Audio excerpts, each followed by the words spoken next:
Welcome to Mike. This is your host, Micah Cannon, and today I am going to be talking about James Harden going to the 76ers. Now, make sure to like and subscribe. Instagram's all that is going to be up here. I'm not going to bore you with a long intro like I did last video. I'm going to keep it sweet. I'm going to keep it short. Let's get right into the video.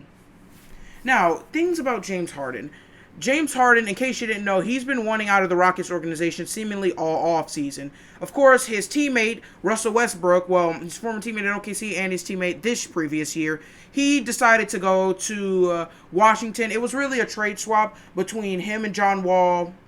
John Wall and a first-round pick and him, they basically swapped places. It really wasn't that difficult of a trade.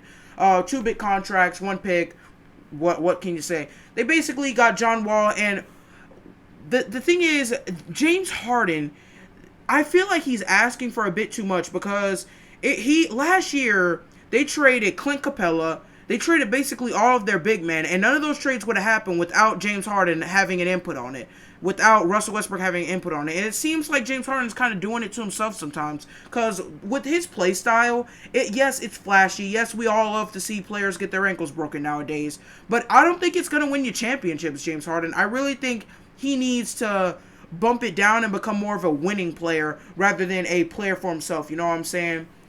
But as far as him going to the 76ers, the Rockets, they've made it clear that they have no intentions of trading James Harden. And can you really blame them? They want to run it with the lineup they have now. Christian Wood, very great young player who had a nice year last year. Of course, John Wall coming off an injury, but we all know what he's capable of.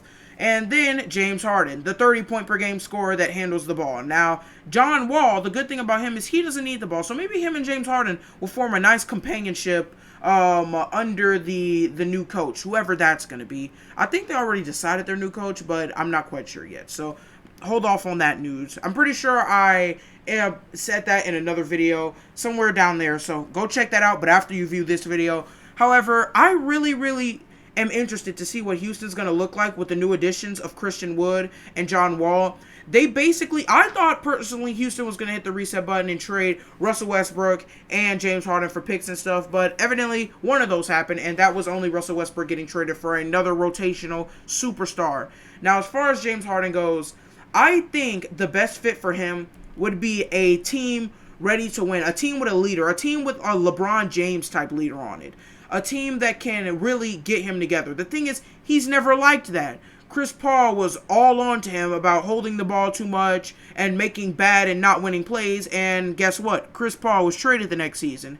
Same with Russell Westbrook. Guess what? Russell Westbrook got traded the next season. So it seems like James Harden almost doesn't want to be pushed. It seems like he wants to have his own team, and he thinks while going to another team he's going to get some easy shot at a ring or something. At least that's what it seems like, because he's traded the only 2 people that were seemingly pushing him. The only 2 people, at least what we could see, he traded the only 2 people that that were somewhat pushing him, I guess, because none of those trades happened without the superstar's input. If the superstar doesn't agree with the trade's most likely not going to happen. So James Harden, in a way, agreed to the trades of Russell Westbrook and Chris Paul a couple of years back.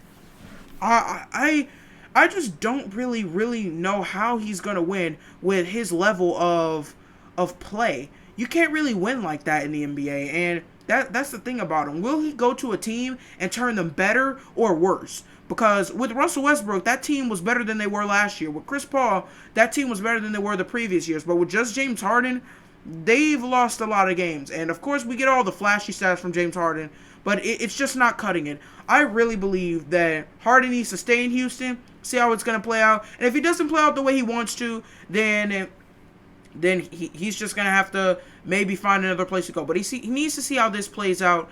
But some news coming in about him not being at training camp. He hasn't attended, well, many sources have stated that he hasn't attended training camp at all in the NBA offseason. As a matter of fact, the video surfaced with him at Little Baby's birthday party in, I believe, Atlanta. So he wasn't even in the remotely distanced in the city at the time.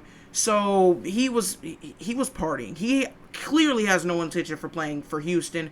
He was getting his drink on, I guess. But there's sources that say, according to the new NBA rules, with with COVID going on, he'd have to pass and take 6 COVID tests to even have a chance to play this season. And who wants to take 6 COVID tests?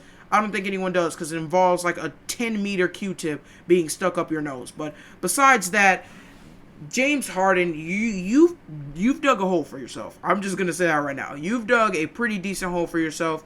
I personally think you should go to training camp, but hey, I'm not the owner, so do whatever you want to do. But I think James Harden, what I would do is see how this feels out, see how the lineup is working, and if you think it's a good situation, then you stay there. You see how it plays out. Maybe it revolves in a championship. But if it's a bad situation, I give James Harden all the authority to just walk away from the franchise and go find himself a ring, because he deserves it. He's one of the best players in the NBA. I really love watching him. He's just a great NBA player, and who doesn't love great NBA players? Who doesn't love greatness? Who doesn't love big trades? Who doesn't love trade deadline talk? Who doesn't love free agency talk? However, James Harden, stay in Houston. I think you should see how it plays out. I feel like James Harden's not a worker. He's not a guy that likes to be pushed. However, he does what he wants to do. At the end of the day, it's his contract. Houston still has him under contract, so Houston will ultimately have to trade him for somebody, and his contract is one of the biggest in NBA history, so I don't quite know how you're going to trade him and try and get some of that money back. However, that's for the organization to figure out. I think if they traded him to Philadelphia, they would have to trade Ben Simmons, maybe a couple of picks, and maybe somebody like Matisse Thybulle. Somebody getting paid a lot of money and a decent amount of picks. But that's the only way I can see that trade happening. That's it for the video today. Thank you for watching. Make sure to like and subscribe. All that's going to be up here. Thank you for watching. I love you guys, and I will catch you guys next episode.